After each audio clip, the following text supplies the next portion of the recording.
Tudo passa, já mostrou o tempo e o amigo. Tudo passa. E a vida segue em rumos inesperados e surpreendentes.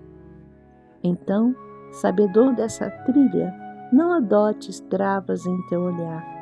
Sigas em paz, caminhes com suavidade, não alardes o que não permanece.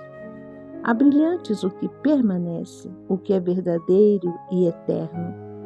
Tua jornada, que ainda não terminou, precisará sempre de bom material de obra, arquiteto eficaz e construtor capaz e dedicado. Não temas, sorrias, guardes alegria soberana em teu peito. És filha do Rei. Tenhas paz, tenhas tranquilidade e retorne sempre ao teu cadinho de ternura que te identifica. Sejas luz. Às vezes, tememos o que apenas é fogo diminuto. A verdadeira fogueira arde em teu coração. Fiques bem. Graziele e Inês.